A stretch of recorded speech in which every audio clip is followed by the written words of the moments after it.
दिल्ली में इन दिनों चुनावी प्रचार प्रसार में सभी कैंडिडेट उम्मीदवार पूरी तरह से लगे हुए हैं। सभी ने अपना पुरजोर कोशिश कर ली है। आपको बता दें 5 फरवरी को मतदान होगा और 8 तारीख को रिजल्ट आ जाएगा। लेकिन इन दिनों द्वारका की सीट जो कि पूर्वांचल फैक्टर मानी जाती है, उसी सीट पर कड़ी टक्कर देखने के लिए मिल रही है 3 लोगों के बीच। अभी तक 2 लोगों के बीच लोगों ने चर्चा की थी, लेकिन आपको बता दें कि भारतीय जनता पार्टी और आम आदमी पार्टी के अलावा तीसरी पार्टी भी है जिसकी टक्कर बहुत तेजी से चल रही है। जनता के बीच में वो लोकप्रिय भी हैं और रामेश्वर महतो खुशवाहा जी हमारे साथ हैं। लेकिन आपको बता दें कि सर दिल्ली आए थे IAS अधिकारी बनने, लेकिन वो राजनीति में आ गए। तो सर के बारे में सब कुछ जानने के विस्तार से चलिए सर के पास चलते। सर आपका बहुत स्वागत है। बहुत बहुत धन्यवाद और आपके सारे व्यूअर को बहुत बहुत नमस्कार, प्रणाम सभी को। जी सर, सबसे पहले तो आपके राजनीतिक करियर के बारे में मैं जानना चाहूँगी, क्योंकि जैसा मुझे पता है कि आप बिहार के रहने वाले हैं। IAS अधिकारी बनने आए थे, तो सर कैसे इस फील्ड में आ गया? मैं एक्चुअली सीतामढ़ी बिहार का रहने वाला हूँ और मैं यहाँ पढ़ाई के सिलसिले में IAS की तैयारी करने के लिए आया था। उसी बीच में अन्ना आंदोलन शुरू हुआ, उससे प्रभावित होकर के आंदोलन में शामिल हुआ। उसके बाद आम आदमी पार्टी बनी, आम आदमी पार्टी की सरकार बनी, यहाँ पे बहुत अच्छा काम कर रही थी। उससे हम लोग बहुत प्रभावित थे और ईमानदारी के रास्ते पर चल रही थे। लेकिन जब दूसरा टर्म आया तो वही पार्टी पूरे भ्रष्टाचार में डूब गया, जिसके कारण से हम लोग को अपना रास्ता अलग चेंज करना पड़ गया। सर आप IAS अधिकारी बनने के लिए यहाँ पर आए थे, कौन सा साल था वो जब आप आए? वो सन 2001 के आसपास हम लोग यहाँ पे आए थे और पढ़ाई कर रहे थे। और हम लोग आर्थिक रूप से थोड़ा सा कमज़ोर भी है, तो साथ में काम भी कर रहे थे और पढ़ाई भी कर रहे थे। तो सर आपका फैमिली बैकग्राउंड क्या है? हम लोग एक छोटे परिवार, किसान परिवार से हम लोग बिलोंग करते हैं और हमारे पिताजी किसान हैं और किसान करते हैं और उसी के माध्यम से हम लोग का परिवार चलता है।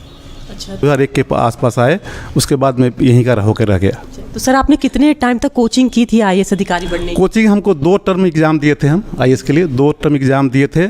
उसके बाद पारिवारिक बैकग्राउंड कमज़ोर होने के कारण हम लोग ज़्यादा उसको आगे नहीं बढ़ पाए और परिवार का भरण पोषण भी करना होता है, तो उसके कारण से हम लोग का पढ़ाई थोड़ा सा डिस्टर्ब हो गया।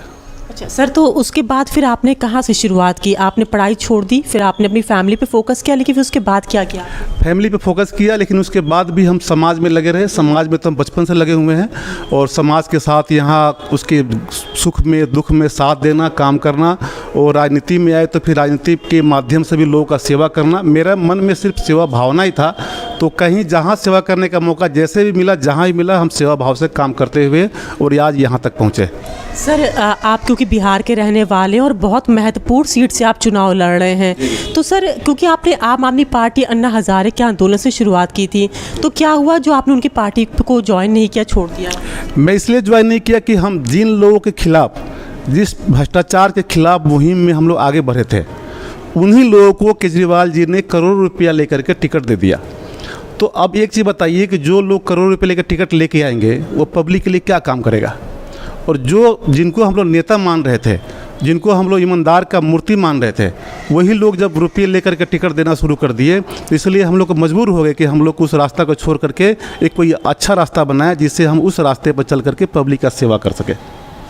तो सर अब द्वारका की सीट पे कैसा आपको लग रहा है? कि द्वारका के विधानसभा पे यहाँ पे बहुत बड़े लोग चुनाव लड़ रहे हैं, बहुत बड़े। जो 3 पार्टियाँ आप देख रहे हैं, तीनों लोग विधायक रह चुके हैं। लगभग यहाँ पे 538 करोड़ से ऊपर लोग फंड यहाँ पे खर्च कर चुके हैं।